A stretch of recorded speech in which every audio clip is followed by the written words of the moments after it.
We're on the test server looking at the new weapon that's going to be released. And, boy, Plarium, listen. You can't be doing this, all right? I'm embarrassed to say this thing's name. We have this fine gentleman with these new weapons, and they are very interesting. So they do two things primarily. So first off is when you fire it, it hits an enemy. If there's another enemy standing nearby, then it will automatically bounce, essentially chain a portion of that damage toward them. It's sort of like Arc Torrent and like functionally. The primary notes to make is that it has very short range, as you might see, 80 meters. That's not good for a fairly low damage weapon. We have a 20-meter rebound radius, which is not the AoE damage that it deals, because it does do AoE damage. Or at least I think it does. It looks like it does visually. That is not the radius there. The 20 meters is simply the range that an enemy needs to be in order for it to target, right?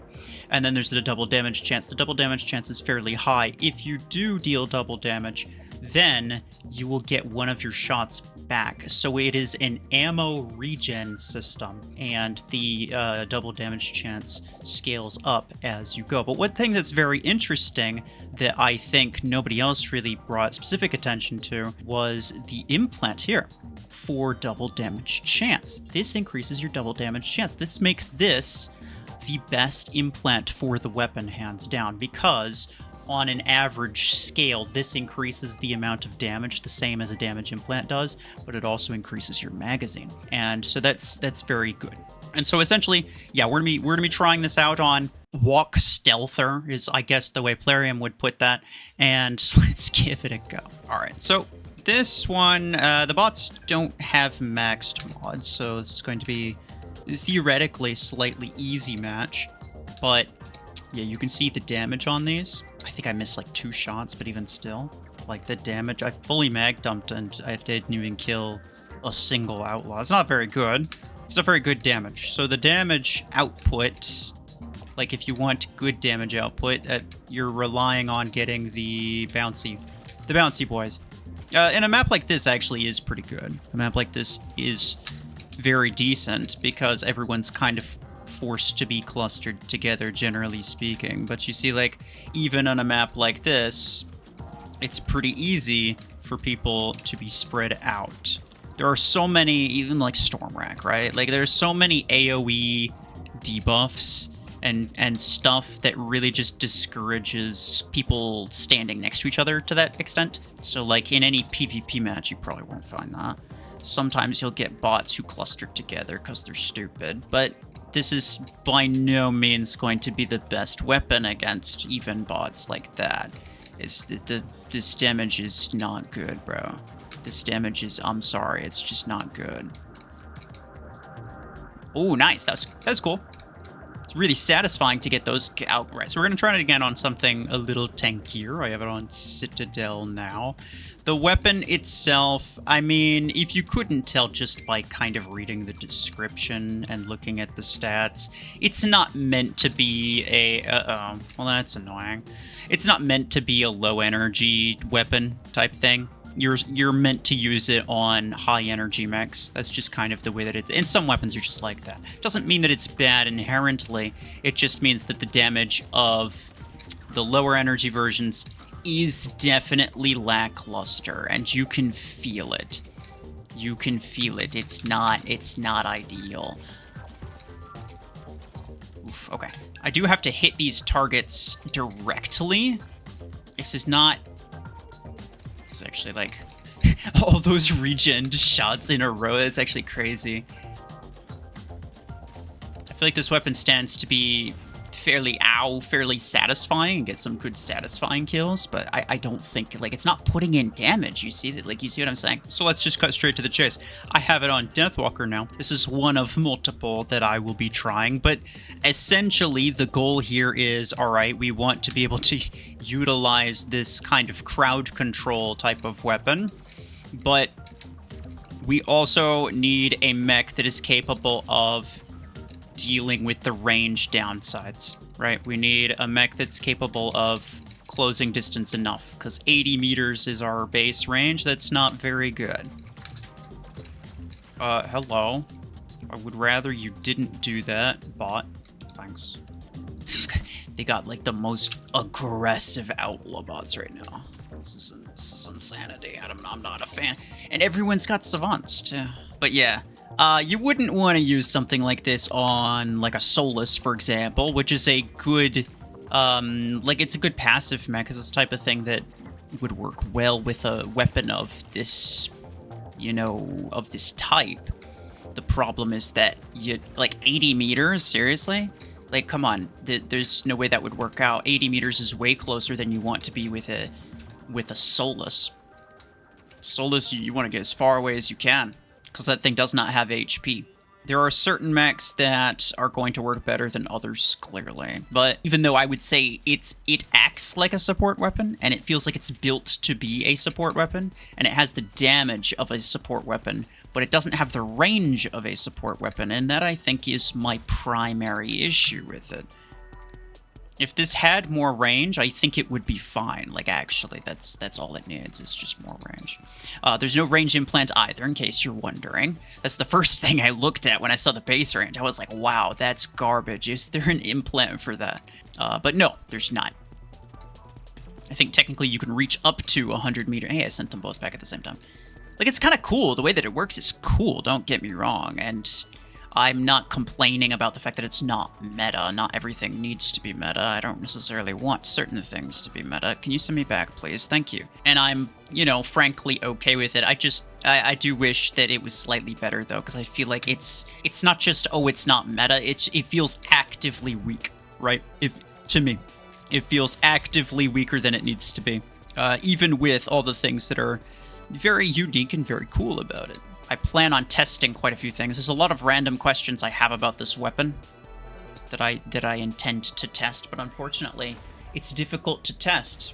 So yeah, those unique features do definitely give it a more specialized role, right? So it might have a very specific niche inside the meta somewhere, or at least as like a sort of off-meta pick in certain situations. It's possible. I don't think it will happen. I don't think it's so, but it's technically possible. Because unfortunately, most encounters look like this, where it's just you firing your weapons at one guy. And even though I was able to kill that Hemlock, I was like kind of only barely able to kill that Hemlock. Which is not great, because that's a fairly low HP mag, right? Hold on, let me send him back. I can get him. Boom, boom. Okay. Let's see. I need to figure out where the... Uh-oh. Yeah. See, if there's multiple enemies, then my damage output's actually really high. And I think, like, that's kind of like the trade-off, right? Like, obviously the point is... Ow. The point is that you should be trying to target multiple enemies and go after clusters of enemies, but it just doesn't happen as naturally as you might think it does. I can definitely see a case for it being useful in 5v5, especially since like a lot of the maps are very, very tiny and people tend to cluster together because, well, there's really no point in pushing upward, so they all just kind of cluster toward the back. So in that case, I definitely can see a case for it in that scenario specifically. And maybe it'll be like actively very, very good in 5v5. I'm not sure. I could definitely see that potentially happening, especially in the maps that Tournament tends to like to pick, because for whatever reason, they only pick the tiny-ass maps that nobody wants to play on. Like, I fired like 4 times and I lost no bullets. It's crazy. It's very interesting, unique mechanic. I'm definitely a fan of how unique the mechanics are. I just, like, can they do something, I don't know. Can they put like maybe 1% of that effort into the name as well, maybe? That could be cool. Let me crash him. And then we're gonna mag dump. I have no idea what's going on. Yeah, and I have to hit them directly, by the way. I don't know if this was obvious or not, but I have to hit them directly. There's no homing on my projectiles, unlike Pod Gun. There's no arcing on the projectiles at all, so even though it's a barrage weapon, And barrage weapons are categorized as weapons that fire in an arced trajectory. The only arc that this thing has is after it bounces.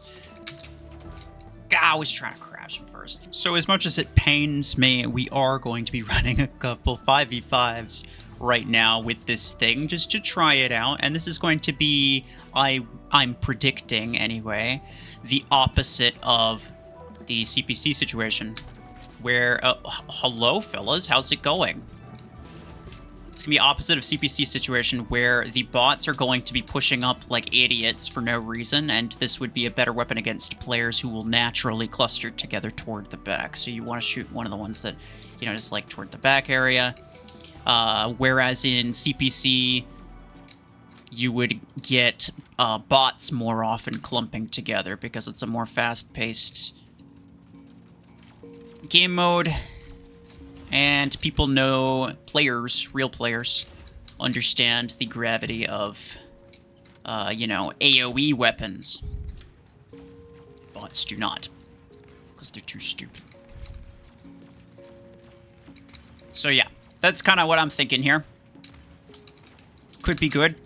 Hello, please stop. He's gonna dread shot me to death. But yeah, that's just kind of my thoughts. And somebody else on my Discord was like, they were saying that they think it's going to be good in free-for-all because people naturally cluster together a lot just randomly in free-for-all. And that's true. The cluster part's true, but the weapon being good part I don't think is true. And the reason for that is that you're not winning any fights by using low damage, high radius weapons.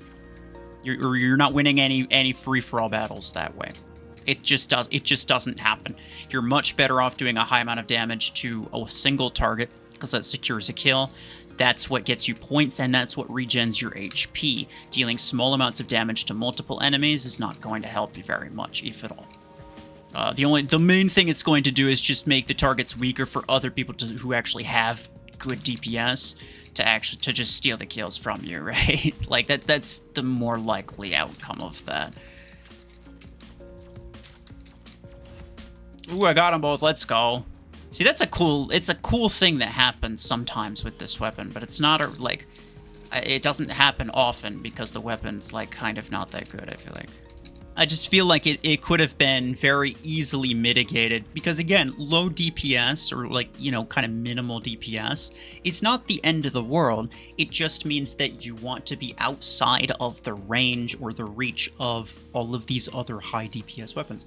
And unfortunately, since this weapon is not only a weapon that has fairly low range and puts you in range of most high damage weapons, it also requires a direct hit, so it's not even like Savant, which also has 80 meters with a range implant, by the way, which is very good implant to use for Savant, but, you know, I digress, right? Even a weapon like Savant can be usable with its low range simply because it has a homing aspect, and you can utilize that homing aspect to fight inside the range of high damage weapons without necessarily being within reach of them. But in this case, you can't do either one. You have to expose yourself to extremely high damage output, and what you send back is fairly minimal damage output.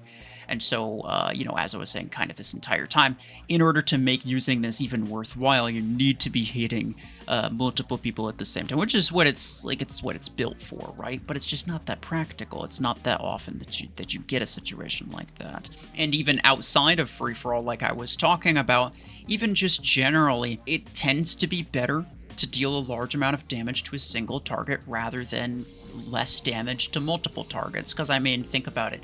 Would you rather kill one enemy fully or deal half HP damage to 2 enemies? If you kill one enemy fully, that's less damage that's being sent toward you, right? That just means that you take less. Now there's only one enemy left to deal with. If you kill them both by half, then they're still dealing more damage to you that entire time. And even though you kill both of them at the same rate, that's not the point. The point is to mitigate the amount of return fire that you take. And just generally for that reason, weapons that operate that way, being like high radius but minimal damage, Blast RPG is, you know, a weapon that clearly comes to mind when you think about high radius but minimal damage. It's a garbage weapon, everybody knows that. Blast RPG is terrible, and it's terrible for that exact reason.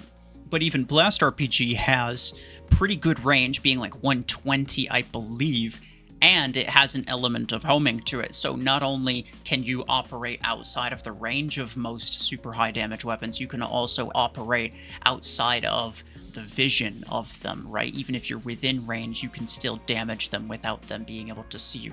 This one, you can't.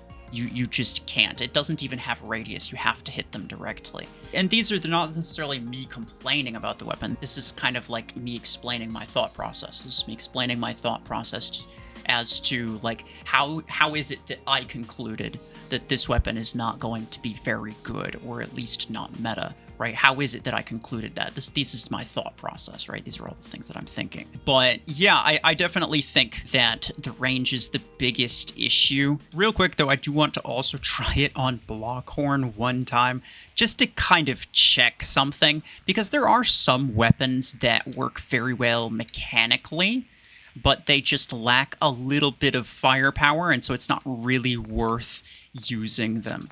And I think this could be one of them.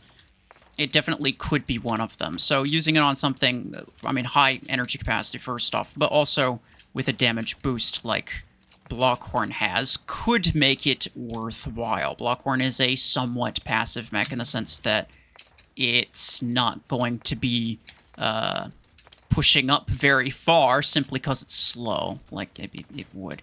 And it has a directional shield, so you don't necessarily want to, I suppose.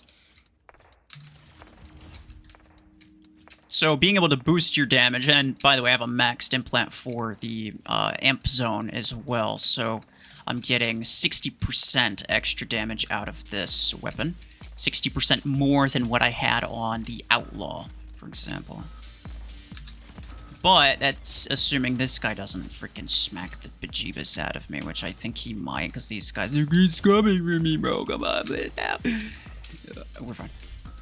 There was never an issue. I don't even know what issues look like.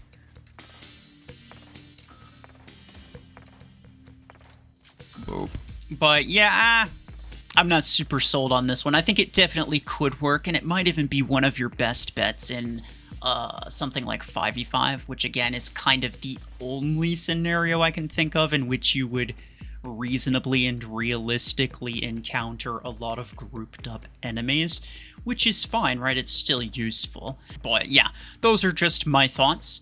It's very unique. I like the way that it works. I like the idea of it. The concept is very cool. I'm docking like at least 3 points for the name, obviously, but I think apart from that, I do believe that it is solid, and if it had a seasonal modifier, which it probably will, let's be honest, if it gets a seasonal modifier, I do think it could be usable. I'm not going to say that it's going to be meta. I kind of doubt it would be meta even with a, 30% damage boost? Yeah, it's not a big deal. I think it could be usable. I think it could be decent. But those are just my first impressions.